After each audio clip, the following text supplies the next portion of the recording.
The knock came soft, almost apologetic, barely louder than the rain tapping the rail.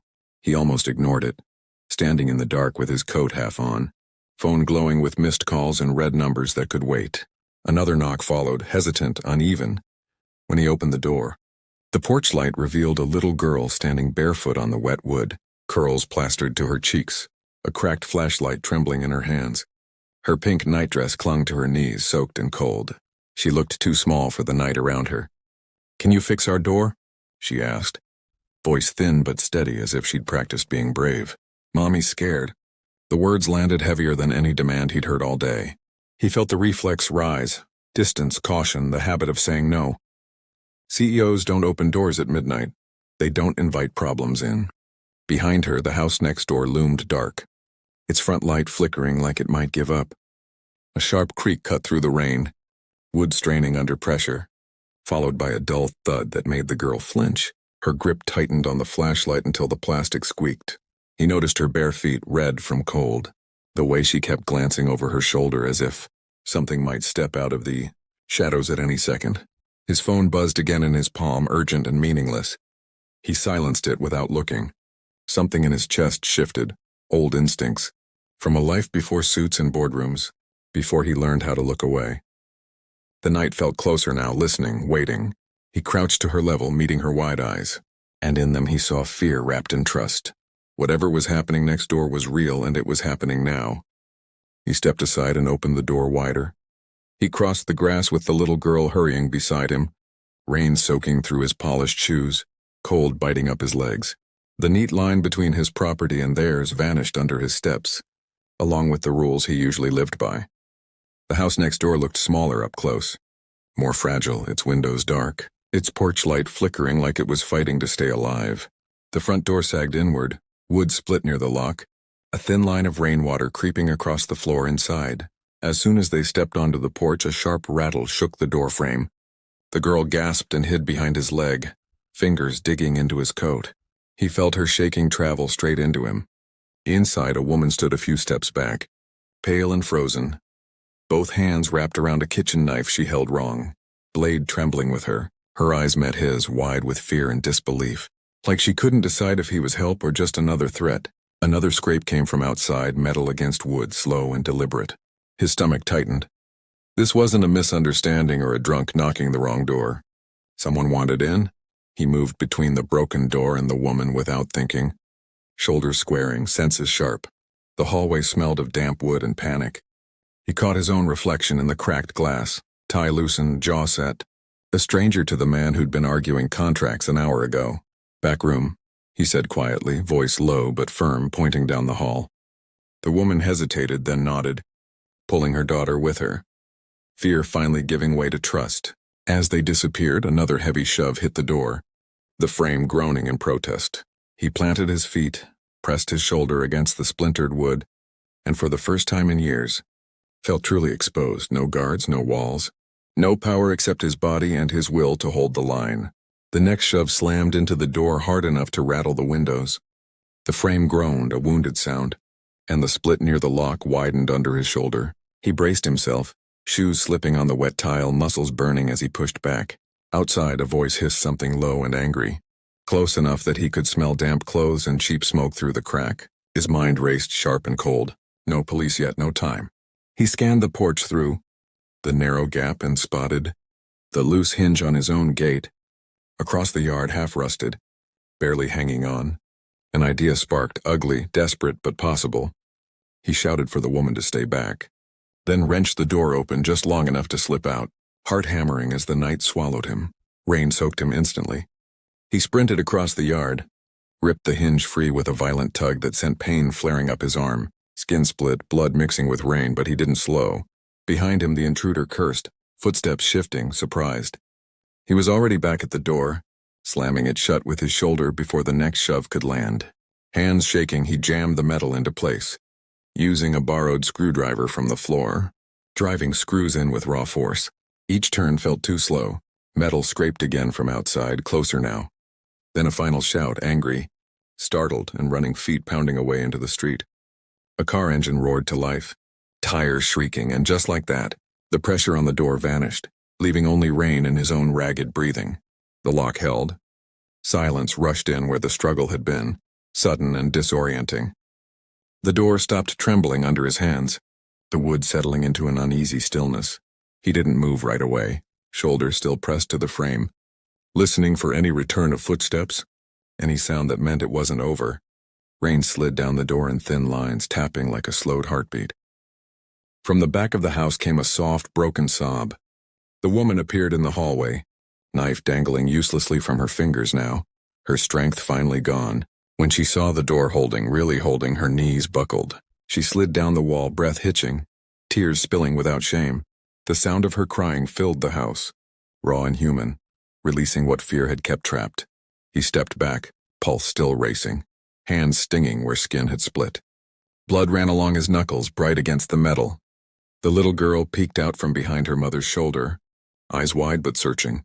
She looked at the door, then at him, as if checking whether the night had truly been beaten back. Sirens wailed somewhere far off, thin and distant, not yet theirs but moving closer. He knelt slowly, lowering himself to the girl's level. She walked to him on unsteady legs and pressed her small hand into his bleeding one. The contact stopped the shaking in his chest. For a moment the house breathed again, fragile but safe while the storm outside lost its voice. The sirens grew louder, slicing through the quiet like a promise that came late, but still mattered. Red and blue light washed over the walls, flashing through the thin curtains, turning the small hallway into something unreal. He finally let his hands drop, the adrenaline draining fast, leaving behind a heavy ache in his arms and chest. His legs felt weak now that they no longer had to hold the line. The woman wiped her face with shaking fingers and pushed herself up from the floor. "I didn't know who else to go to," she whispered, voice raw with guilt and relief tangled together. He nodded, unable to find words that wouldn't feel too small. He watched her glance at the door again, half expecting it to burst open despite the lights outside. He took out his phone, fingers slick with rain and blood, and gave his number without ceremony. He scribbled it on the back of an envelope from the counter. Pressing hard like that might make it stronger. From his pocket, he pulled a spare lock he kept out of habit, another layer of security for a life that rarely needed it, and placed it in her palm. "Use this tonight," he said quietly, "and call me anytime." The little girl stood between them, clutching her cracked flashlight like it was a medal. She looked up at him, face softer now, fear easing into something like wonder.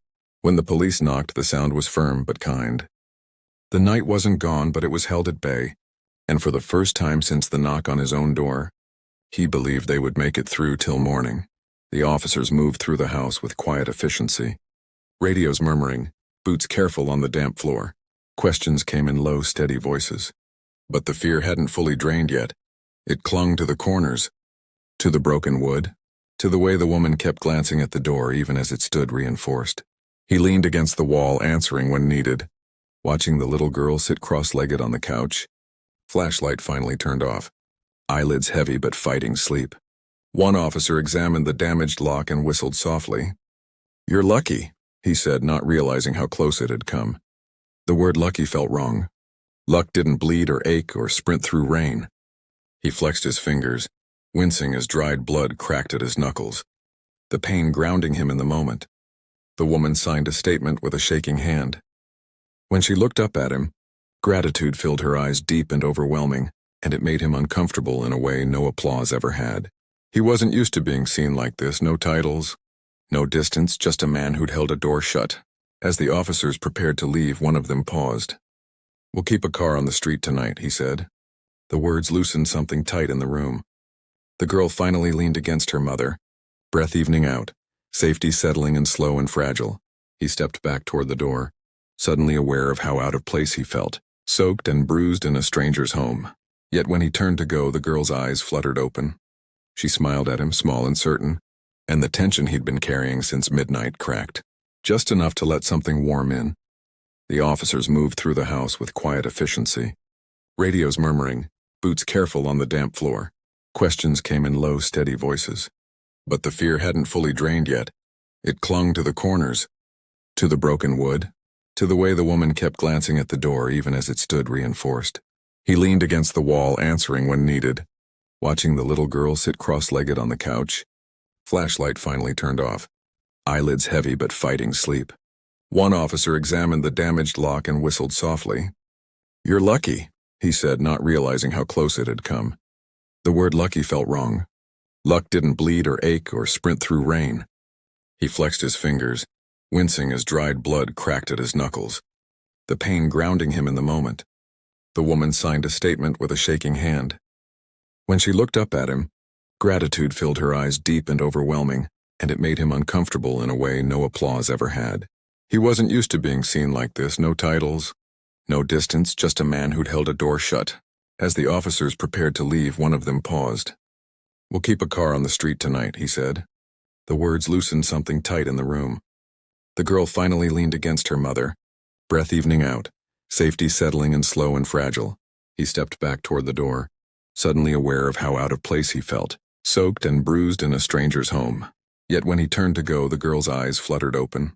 She smiled at him, small and certain, and the tension he'd been carrying since midnight cracked, just enough to let something warm in. He stepped out into the thinning rain, the air cooler now, quieter, as if the night had spent its worst. The patrol car idled at the curb, lights dimmed but watchful, a steady presence in the dark. He paused on the sidewalk, listening, no footsteps, no engines lurking, just the soft hiss of wet asphalt and his own breath finally slowing. Behind him, the front door closed with a solid, reassuring click. The sound carried more weight than it should have. He imagined the woman locking it twice, checking the frame, standing there for a moment with her back against the wood, gathering herself. He hoped the lock would hold not just against hands and tools, but against the fear that would come back in the quiet hours before dawn. He walked home under the streetlights, coat heavy, knuckles throbbing with every swing of his arms. Each step felt different than it had an hour earlier. The street he'd lived on for years suddenly felt smaller, more human, stitched together by thin walls and shared nights. He realized how easily he could have stayed inside, how close he'd been to letting the knock fade into nothing. At his own door, he stopped and looked back once more. The house next door stood still now, light glowing faintly from a back window. In that glow, he pictured the little girl asleep at last. Flashlight set aside, fear loosened but not forgotten. The thought tightened his chest. He unlocked his door and went inside, but he didn't turn on the lights. He stood there in the dark, rainwater pooling at his feet, knowing with a quiet certainty that something in his life had shifted. Success had always been loud and visible.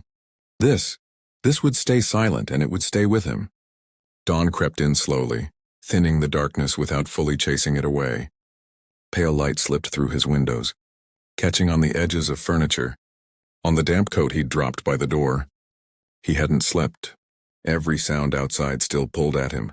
The distant rumble of a car, a dog barking, the soft call of morning birds testing the quiet. He washed the blood from his hands at the sink, watching it swirl away, leaving behind tender skin and faint stinging reminders. In the mirror, his face looked older, stripped of polish, eyes clearer somehow. He thought of the girl's steady voice in the rain, of the weight of her hand in his, and felt a pull he couldn't name. A movement outside drew him to the window. Next door, the curtains parted just enough. The little girl stood there in oversized pajamas, hair messy, the cracked flashlight tucked under her arm like a secret. She raised her hand and waved, slow and careful, as if making sure he was real. He lifted his own hand in return. No words passed between them, none were needed. The patrol car still sat at the curb, silent now, a final line of defense fading with the night. As the sun climbed higher, he understood that whatever he'd fixed wasn't just a door. It was something inside him that had been broken for a long time, and for the first time in years, it felt like it might finally hold.